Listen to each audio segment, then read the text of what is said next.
নমস্কার বন্ধুরা, আপনারা দেখছেন পিয়ার ভিলেজ কিচেন। আজকে আবার একটা রেসিপি নিয়ে চলে আসলাম আপনাদের সামনে। আজকের রেসিপির জন্য নিয়ে নিয়েছি এখানে 5 পিস মাছ। প্রথমে আমি মাছগুলোকে লবণ আর হলুদ দিয়ে ভালোভাবে মেখে নিব।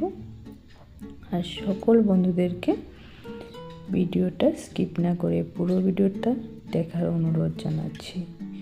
দেখুন, মাছগুলোকে আমি খুব সুন্দরভাবে মেখে নিচ্ছি। সবগুলো মাছই আমি ভালোভাবে মেখে রেখে দিব 10 মিনিটের জন্য। আর এদিকে নিয়ে নিয়েছি কিছুটা আলু সিদ্ধ করে, এখানে কিছুটা শিম এইভাবে কেটে নিয়েছি। আলুগুলো সিদ্ধ তো এবার আধ ভাঙ্গা করে ভেঙে নিচ্ছি। এবার এখানে কড়াই নিয়ে নিয়েছি, কড়াইতে দিয়ে দিয়েছি তেল। তেলটা গরম হয়ে এসেছে। এবার মাছগুলো প্রথমে ভেজে নিব। আমি এক এক করে সবগুলো মাছই আমি তেলের মধ্যে দিয়ে দিলাম।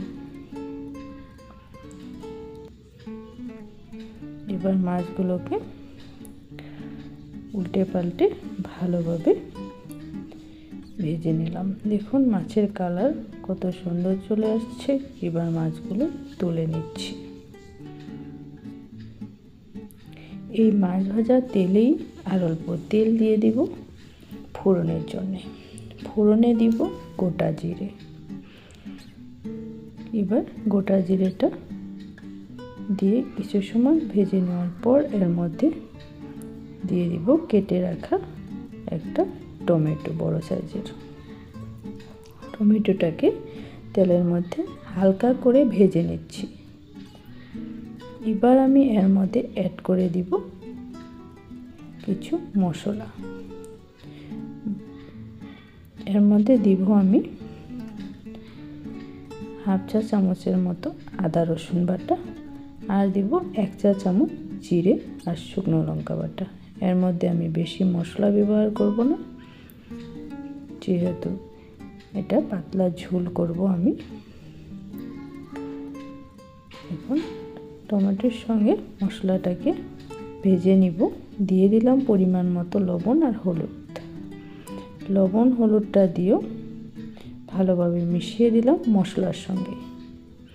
মশলাটাকে কিছু সময় ভেজে নেওয়ার পর এর মধ্যে প্রথমে আমি কেটে রাখা শিমগুলো অ্যাড করে দিলাম।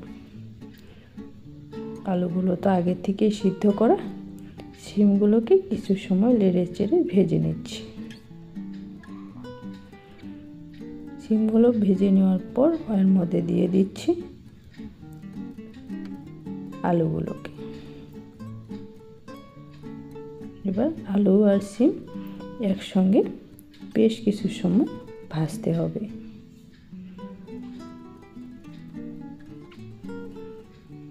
আপনারা তো অনেকেই অনেক রকম রেসিপি করে খেয়ে থাকেন। অবশ্যই একবার শিম আলুর এই পাতলা ঝোল রেসিপি করে খেয়ে দেখবেন, আশা করছি ভালো লাগবে। শিম আর আলুটাকে ভেজে নিয়েছি। বাটিতে লেগে থাকা অল্প একটু মশলা দেওয়ার জলও আমি এর মধ্যে অ্যাড করেছি। এবার এর মধ্যে দিয়ে দিব গরম জল।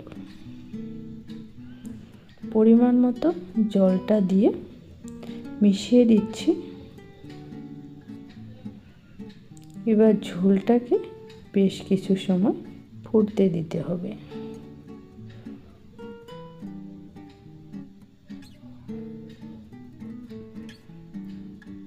ঝোলটা ভালোভাবে ফুটে এসেছে। এবার আমি এর মধ্যে অ্যাড করে দিচ্ছি ভেজে রাখা মাছগুলো। মাছগুলো দিয়ে হালকা হাতে মিশিয়ে দিচ্ছি।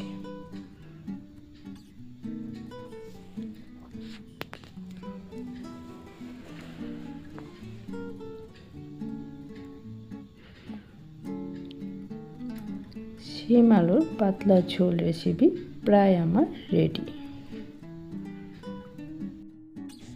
আজকে যারা আমার ভিডিও নতুন দেখছেন, নতুন বন্ধুদেরকে বলছি, ভিডিওটা দেখে যদি ভালো লাগে লাইক কমেন্ট শেয়ার করার সাথে চ্যানেলটাকেও সাবস্ক্রাইব করে নেওয়ার অনুরোধ রইল।